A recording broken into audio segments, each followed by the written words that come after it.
Au parc archéologique de Samara, en Picardie, les reconstitutions d'anciens habitats nous font voyager à travers 600 000 ans d'histoire.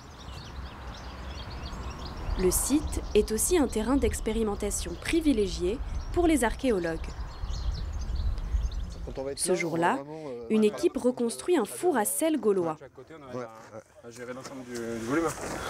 Donc on ne fait que les poser, on ne les fixe pas pour le moment. Qu'est-ce que t'en penses? Si, tu les fixerais ça? Ouais, si, quand même, je fixerais. On fait quelques points, quoi, juste quelques points. Ils ont pris pour modèle l'un des fours les mieux conservés, celui découvert à Gouy-Saint-André dans le Pas-de-Calais il y a 4 ans. Un four à sel, comme celui-ci, servait à fabriquer des pains de sel, des blocs réguliers qui pouvaient être utilisés comme monnaie d'échange, le sel étant un élément vital pour les Gaulois. À une époque, on ne connaît ni congélateur, ni frigidaire, ni transport rapide. Eh bien, il va permettre, par les salaisons, de conserver la viande, le fromage, le poisson. C'est vraiment très très important. Sachez que on connaît par le texte que les salaisons, les jambons salés des peuples du nord de la Gaule étaient connus à travers tout l'Empire. L'objectif pour les archéologues, tenter de reproduire le four de Gouy-Saint-André en se rapprochant des gestes des artisans gaulois appelés des sauniers.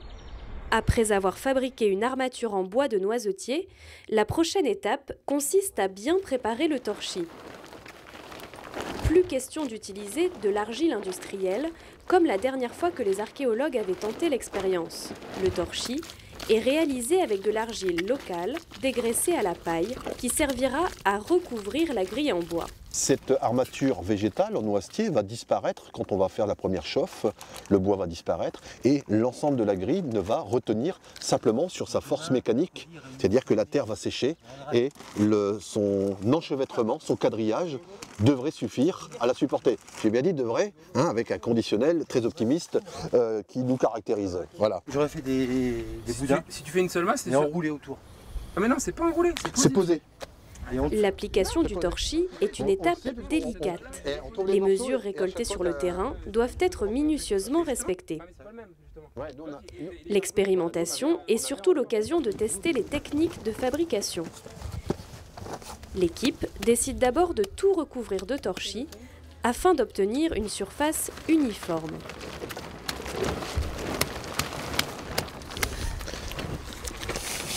Ils percent ensuite les trous qui formeront la grille.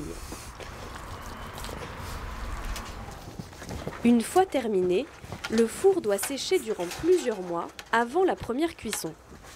Pendant ce temps, les archéologues font une découverte inespérée. À 50 km de là, un four à sel gaulois est mis au jour lors d'une fouille. Heureux hasard, le fourneau ressemble beaucoup à celui qui vient d'être reconstitué. Les proportions sont totalement identiques. On a la même longueur, la même largeur, les mêmes appendices aux extrémités de chargement du bois, etc. La découverte d'un four à sel est quelque chose qui n'est pas anecdotique, puisqu'on en trouve très peu. Sur les 20 dernières années, dans la moitié nord de la France, on en a trouvé une vingtaine. Oui, il est chouette là ici. Ah, il est très chouette. Et là, je crois que c'est la première fois qu'on a... Ici, le sel chauffé a produit un effet de vitrification du four. Des bouts de grille en argile sont donc très bien conservés et permettent de repérer les gestes de mise en œuvre. On reconnaît par exemple la trace de l'armature en bois. Ici dessous, l'empreinte des 2 baguettes de bois couplées. C'est une caractéristique visiblement habituelle, puisque à Gouy-Saint-André, le four qu'on reconstitue, est composé lui aussi de 2 baguettes couplées systématiques. Autre point commun, des petits bouts d'argile appelés des handbricks ont aussi été retrouvés. J'ai vu qu'il y avait un handbricks ici, là. Et celui-là, il va être beau à dégager, celui-là. Le handbrick servait notamment à isoler les godets pour éviter qu'ils ne se soudent à la grille du four. Au cours de la fouille, des objets inconnus ont également été retrouvés, comme ce petit boudin d'argile. Ça peut participer justement au maintien et à l'isolement en fait, d'un godet à sel. Vous imaginez les trois petits éléments ici avec le petit biseau qui est là, qui sert à poser le godet à sel et à l'isoler de la sole. L'expérimentation sera l'occasion de tester les éléments retrouvés dans ce four pour tenter de mieux déterminer leur fonction. 3 mois plus tard, au parc de Samara. Ce jour-là, les archéologues se transforment en apprentis sauniers. La question du jour, quel type de saumure était utilisé à l'époque pour fabriquer les pains de sel? Certains des fours retrouvés étant éloignés de la mer, les archéologues pensent que les Gaulois n'utilisaient pas forcément de l'eau salée. Peut-être que sur ces sites d'arrière-pays, eh bien, on n'utilise pas véritablement de la saumure, mais un sel presque fluide ou semi-solide que l'on va donc verser dans des godets pour les mouler. En fait, dans ce cas-là, on ne serait pas devant des fours à sel, mais peut-être des séchoirs à sel qui permettraient donc de pouvoir calibrer ces pains de sel. Les archéologues travaillent avec des godets en terre cuite, reproduits d'après les exemplaires archéologiques. Dans ceux-là, ils versent une saumure classique, c'est-à-dire de l'eau mélangée à du sel. Et dans les autres, une sorte de pâte de sel pour tester l'hypothèse du séchoir. Ça bout, ça mijote, c'est très très bien. La première bonne nouvelle, c'est que la grille en argile a tenu. On avait peur de monter en température, se fasse pas très bien, mais vous voyez là, malgré la hauteur ajoutée par le petit handbrake, ce petit boudin d'argile, eh bien on arrive quand même à une ébullition rapide et efficace. Maintenant, l'idée c'est d'obtenir à l'issue de cette cuisson un pain de sel. Au bout de 2 heures de chauffe, certains handbrake et godets ont du mal à Le résister. boudin là, il souffre. Hein. Parce qu'ils ne cuisent pas assez vite. Ouais, parce que là ça chauffe trop, c'est ça? Il y a un mec éclaté aussi. Visiblement, ce qu'on ne maîtrise pas bien, c'est à quel moment il faut poser les godets et les boudins d'argile. Quand c'est un peu trop chaud, ben on voit que là on est un peu à la limite de l'exercice, puisque l'argile crue n'a pas le temps de sécher naturellement. C'est vraiment intéressant d'aller chercher quelques points techniques comme ça que l'on va pouvoir réanalyser à froid par rapport à la donnée archéologique. Hein. Les chutes des godets donnent aussi des idées aux archéologues.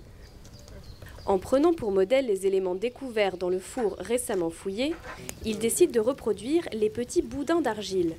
Peut-être servaient-ils à maintenir les godets en place. Chaque récipient était à usage unique et devait être cassé pour récupérer la pierre de sel. C'est pas encore parfait, le résultat n'est pas encore parfait, mais on voit qu'on arrive, c'est le résultat attendu, c'est ça, hein, c'est d'obtenir des pierres de sel très régulières, très propres, qui pouvaient donc partir sur les voies de marché, d'échange et pénétrer le circuit de marchandises ou économique. De l'autre côté, la partie four à sel est pour l'instant moins efficace. On voit très bien quand on utilise une saumure dite classique, toutes les concrétions de débordement comme ça génèrent une perte très importante de sel. Hein. En fin de journée, la mission est quand même réussie. Plusieurs pains de sel ont été produits. Et la partie séchoir marche plutôt pas mal. En revanche, donc, sur une saumure relativement peu concentrée, là on a un problème technique à l'évidence, puisque vous voyez devant au premier plan un conglomérat de concrétions de débordement. En fait, on a produit plus de déchets que de sel à l'intérieur. Donc pour ce coup-là, on n'est pas de bons sauniers dans cette hypothèse-là. On s'est approché beaucoup plus précisément de la donnée archéologique. On est vraiment rentré dans le détail du cycle d'ébullition, de la fabrication des pains de sel. Et donc pour le coup, c'est cette donnée, cette plus-value qu'on pourrait ajouter à cette journée. Il y a une quinzaine d'années, on ne connaissait quasiment aucun de ces ateliers dans notre région. Maintenant, on en a un certain nombre et je pense que ça va continuer. Donc chaque site amène sa pierre, son information. Voilà. L'équipe d'archéologues pense déjà à la prochaine étape et aimerait de nouveau tenter l'expérience avec de l'eau de mer. En attendant, le four à sel sera conservé à Samara pour devenir un objet pédagogique.